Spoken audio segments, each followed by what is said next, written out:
Hi guys! Welcome to my vlog. Moi in Finland. Ngayon, nandito pa rin ako sa lake. Malamig nga lang.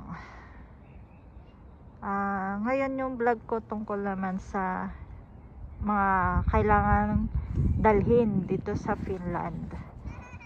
Things to bring. Una-una, kailangan dala ka ng adapter na pang euro. Yung ang sakit niya, parang yung bilog siya. Kasi ang mahal dito pag bumili ka pa dito. Ang saksakan kasi dito, puro ganon yung pang euro na adapter. Tapos, syempre, need mo din ng extension para sa saksakan, para if ever, isa lang yung need mo ng adapter. Pero, need mo rin mga siguro 5 adapter o 3, depende sa mga gamit mo, kung ano yung mga dala mong gamit na mga charger or kung ano maisasaksak mo, rice cooker, ganun. Yun. Next, syempre kailangan dala ka din ng medicines, kasi ang hirap lalo kung bago ka, tapos syempre yung iba hindi mo alam kung anong tawag. Kasi iba lingwahe dito, hindi mo alam kung anong tawag sa kung paano ka bibili ng ganito, ganyan. So, kailangan mo ng Biogesic, Bioflu, tapos yung para sa sipon din, kailangan. Kasi yung unang punta ko dito, talagang sinipon ako noon. Hatching ako ng hatching. So, Decolgen or yung sa allergy, mga cetirizine, antihistamine, lalo kung pupunta ka dito winter or ano, talagang sisipunin ka. Tapos sa ubo din, kailangan mo ng ano ba yun sa ubo, Solmux o basta kahit anong sa ubo. Kailangan mo din ng Diatabs, kasi minsan di mo alam kung baka mamaya manibago yung tiyan mo sa tubig dito. Kailangan mo ng Diatabs. Kailangan mo rin lalo na ng Strepsils, kasi unang-una naninibago pa yung katawan mo. So sa mga unang buwan mo, unang linggo mo, talagang kakailanganin mo ang Strepsils. And Band-Aid, syempre for emergency, saka Kremil S, saka kung ano man yung mga iniinom mo pang mga gamot. Salonpas, pagka masakit likod mo, kailangan mo rin ng Salonpas. After nun, sa ano naman tayo, sa pagkain naman tayo. Dala ka din pala na ano, kung umiinom ka ng mga salabat.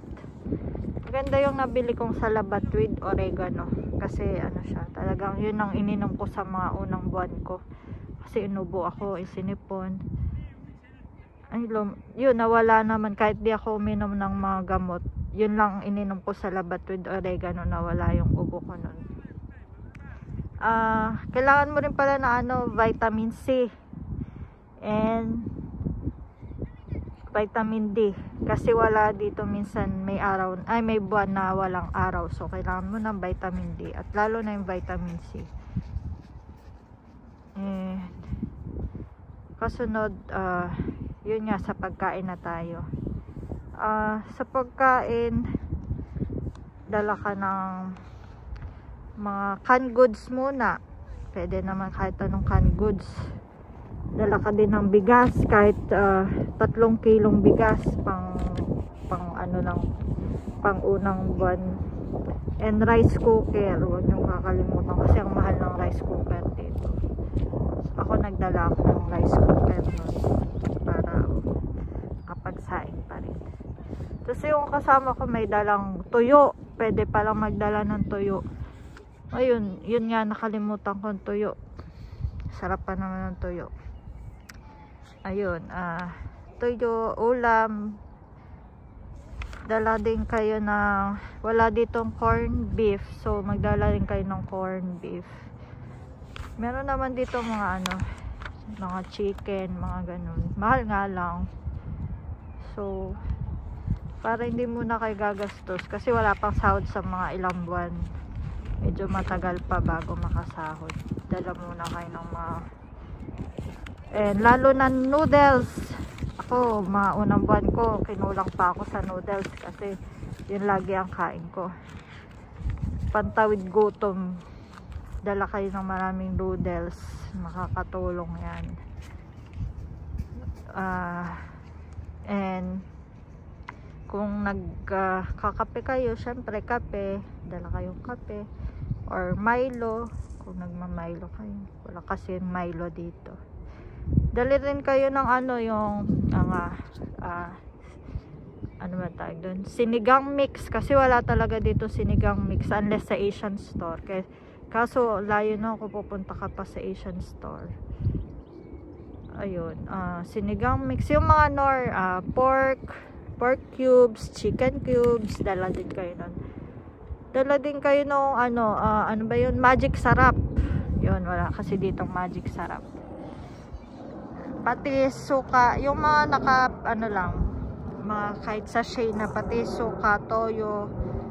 Kasi ang hirap lalo dito sa lugar namin, unless do sa mapupuntahan mo may Asian store. Dito yung sa amin wala. So buti may dala akong suka, toyo. And luya, mahal dito luya kung nagluluya kayo, pero kahit di naman. Ano pa sa pagkain? Yun, pagkain, canned goods, yun nga, Milo, bigas, rice cooker, ulam, tuyo. Ayun, mga condiments na iba. Though meron naman dito, kaso mahal nga. Yung mga pang-unang buwan lang ba. Kasunod, kung dala din kayo ng mga flashlight na maliit. Ayun, may nabili ako sa Shopee, mga flashlight na maliit. Kasi pag pang gabi kayo, minsan may time dito na puro madilim lang. So kailangan nyo ng flashlight. And kailangan nyo din magdala ng toiletries, syempre. Shampoo, sabon, pH care, dishwashing, yung panghugas ng pinggan, kasi pagdating nyo sa mismong pandi mo na kayo bibili. Mga detergent din na powder, mga pang-una, Downy, mga kahit ilang piraso lang.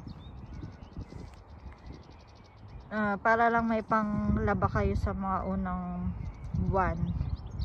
Do kahit konti lang. Tapos dala din kayo ng syempre deodorant, kasi mahal dito deodorant. Saka mga skincare nyo, huwag nyong kalimutan. Dala din kayo ng syempre yung charger, headset, tapos yung mga lip moisturizer, kasi dito malamig. Kailangan mo ng lip moisturizer para hindi ka mag-dry ang lips mo. Saka sa mukha, facial yung moisturizer, kailangan nyo yan. Magdala din kayo ng syempre nail cutter, gunting na maliliit, pantahi, sinulid, karayom, kasi ang hirap bago ka makabili. Though meron naman dito, kaso yung sinulid, karayom, parang hirap kong makita yun. Meron naman ako. Tapos umbrella, ang mahal dito ng payong. Dala kayo ng payong kasi minsan may time na umuulan din dito, may seasons na talagang maulan. Ayun, dala kayo payong, huwag niyong kalimutan, ang mahal ng payong dito.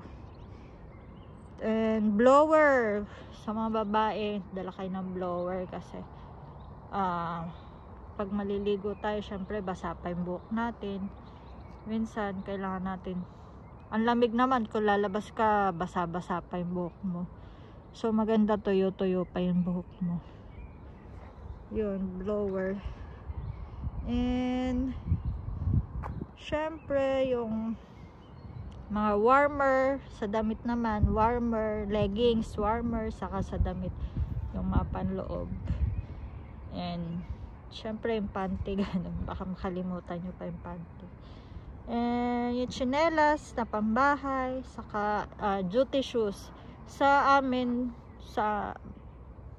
employer namin, bawal daw ang Crocs. Hindi sila pumapayag na naka-Crocs. So, either ano lang siya, rubber shoes or parang ano siya, sandals ba na open ano. Pero ano siya. Pero basta ayaw nila ng Crocs. So, duty shoes. Magdala ka na extra shoes pan duty. Any color naman sa amin. And, mga socks. Syempre, medyas. Kasi laging malamig din dito. So, laging nakasapatos. Kailangan mo medyo makakapal na socks. Or kahit hindi naman. Socks and yung mga pang winter, gloves. Tapos yung ito, ano ba tawag dito? Yung sa ulo, gloves. Yung sa leeg, dala din kayo. Para hindi malamig. And ano pa nakalimutan ko, dala din kayo ng can opener, syempre pambukas ng delata nyo. Baka makalimutan nyo yun. Hirap magbukas ng delata. Do yung iba may mga ano na madali nang ubuksan. And tumbler, nagdala akong tumbler para sa work, naka-tumbler lang ako. Yan lang guys. May nabili pala akong by the way, may nabili akong yung ulam na sa Goldilocks. Yung mga dinuguan. Ayun po, pwede naman siya. At least pagdating dito hindi ko ma-miss yung dinuguan. Yung mga nakapakpak na sa Goldilocks. Ayun, dala ko yun. Nagdala ko ng mga galing sa Goldilocks na ulam. Yung iba, ay may wala din pala dito ano, spaghetti sauce. Pag gusto nyo, pag nag-crave kayo ng ano, puro ano kasi dito, tomato sauce. Ganun, tas iba yung sa spaghetti nila, hindi tulad nung sa ating ano, KFC, ay ano ba UFC or KFC, UFC na spaghetti sauce. Wala sila dito noon. Wala akong mahanap unless sa Asian store meron. Ay, dala kayo nun para in case na gusto nyo mag-spaghetti ay makakapagluto kayo. May nakalimutan pa ba ako? Yun, yung sa mga ano din, syempre prayer book, mga ano tayo dyan, Papa Jesus na crucifix kasi lilipat kayo sa apartment. May crucifix kasi ako may dala ako sa bahay. Kasi yung iba nakakatakot yung apartment dito. Medyo kakapanglaw. Dala kayo nun. Huwag nyong kalimutan yun. Crucifix, Papa Jesus, o kahit ano na may ano about kay Papa Jesus. Yung pala nakalimutan ko, toothpaste and toothbrush. Syempre. Huwag nyong kalimutan yung toothpaste, toothbrush. Ayun, I guess nasabi ko naman na lahat. Sa ilista nyo na lang din kung ano pa yung ibang kailangan na gusto nyo dalhin. Yun naman sa akin lang mga dinala ko. Salamat guys. Please subscribe and like. Ayun, dito ako sa park. Dami na ng bata. Bye guys.